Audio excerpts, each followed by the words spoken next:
राजस्थान की 7 विधानसभा सीटों पर होने वाले उपचुनाव में बीजेपी और कांग्रेस के साथ अन्य दलों के लिए भी चुनौतियां हैं। बीजेपी को भीतरघात, कांग्रेस और बीएपी को बागियों से खतरे की संभावना जताई जा रही है।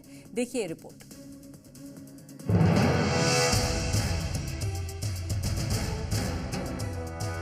प्रदेश में विधानसभा की 7 सीटों पर उपचुनाव हो रहा है। उपचुनाव में 7 में से 2 सीटें 84 और सलूम्बर ऐसी है जहां बीजेपी और बाप में सीधा मुकाबला दिख रहा है।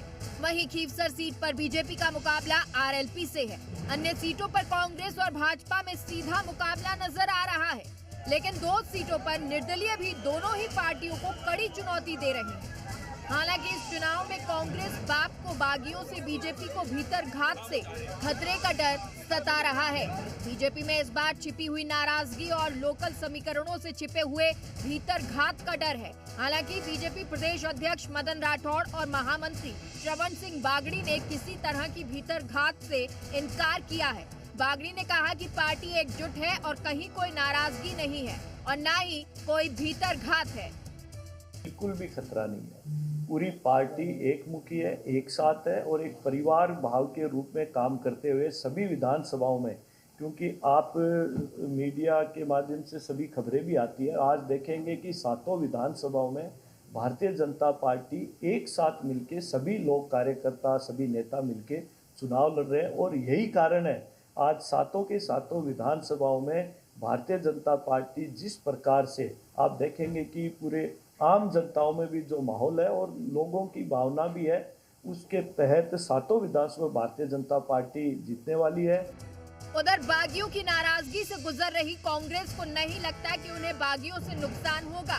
कांग्रेस पार्टी अध्यक्ष गोविंद सिंह डोटासरा ने कहा कि पार्टी में कहीं कोई नाराजगी नहीं है। जो बागी होने का दिखावा कर रहे हैं उनसे चुनाव में कोई फर्क नहीं पड़ेगा। उन लोगों को हमने तवज्जो नहीं दी तो वो कहीं भी जाएं, हमें क्या फर्क पड़ने वाला, आप बताइए।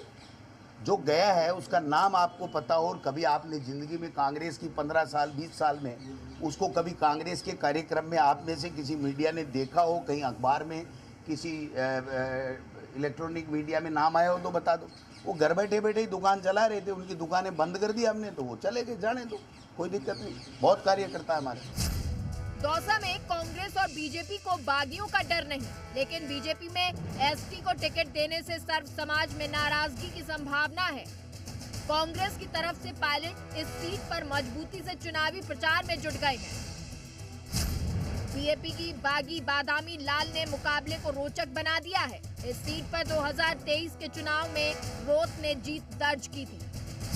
कांग्रेस के बागी नरेश मीणा ने मुकाबले को त्रिकोणीय बना दिया है। नरेश मीणा को मनाने के कांग्रेस के प्रयास कामयाब नहीं हुए। बीजेपी मजबूती से चुनावी मैदान में है, लेकिन नुकसान की संभावना बनी है।